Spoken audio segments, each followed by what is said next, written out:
So today we've got this amazing new generator. It's an Onan electric generator. I got it for free. Hopefully it runs. It's out of an RV. I think it is 5 kilowatts, I want to say. But it looks pretty good. It's got it's got a twin engine on it, which is nice. So I think we can start out by connecting the battery wires and seeing if we can get this to start up. I do not know where the starter is located, so I'm going to have to find that out and try to jump that and see if we have spark. So let's get to that. Okay, so I figured out where the starter was. There is actually no starter on it. There is actually this motor, the drive motor in here. The generator part actually makes the that is the starter motor, as well as a generator. So I had to bridge the relay here so that I could get it to the starter. And I put one here as ground, and when I turn this on, it will actually start, or turn over at least.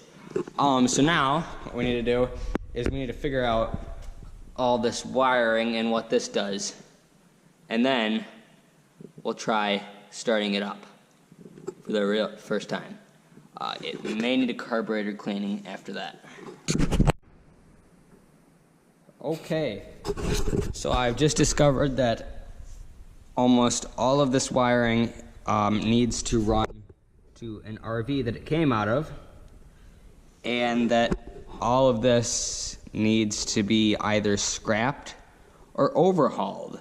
So I think we're going to have to take all this stuff, and I'm going to have to overhaul it all so that it starts when this and it stops, but then it also turns on the fuel pump, and all of the other stuff works as well, because this was meant to go in an RV to start out with, and this was plugged into the RV, and that had some switches that are no longer there that we need right now.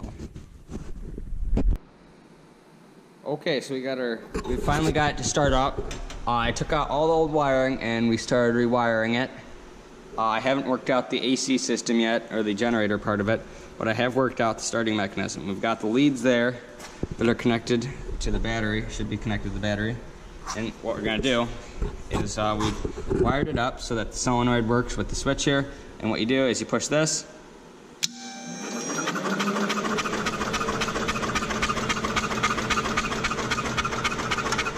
and it starts right up. You let go of it and it stops. This switch right here will be our fuel pump eventually, but right now I need to work out the spark system and how that will work and how that will shut off when we press the stop button.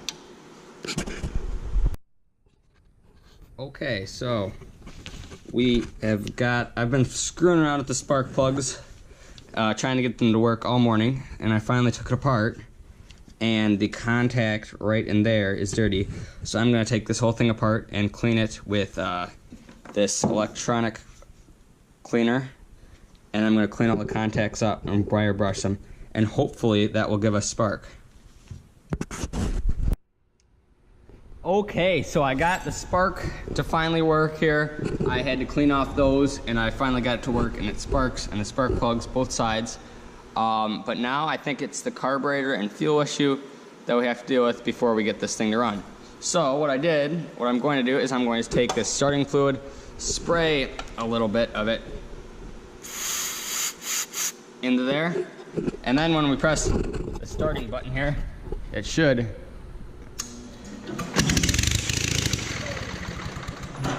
fire right up. So that gives me lots of hope there. It seems like it's firing on both cylinders, so That's good right there. So now what we need to do is we need to take a look at this carburetor here and clean that out. And then also we need to take a look at this fuel pump, and we're gonna make this switch, when we flip it up, a fuel pump switch so that the fuel pump turns on. And that will supply fuel to our carburetor. So, time to clean the carburetor.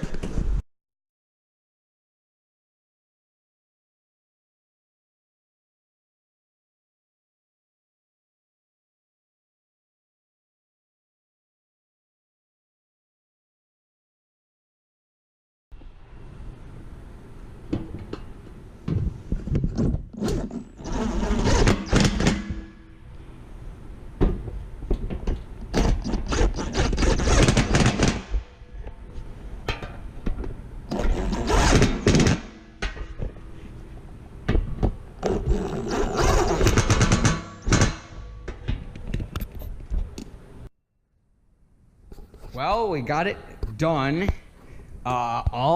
It took a little carburetor work, but it runs. I think it just runs a little rich because there's black smoke coming out of the pipe there.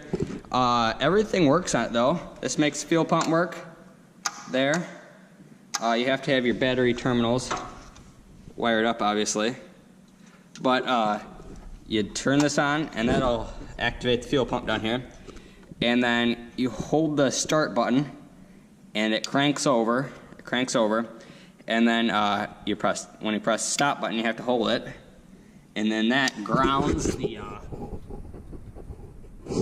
coil there, which makes the spark stop, which makes the engine stop.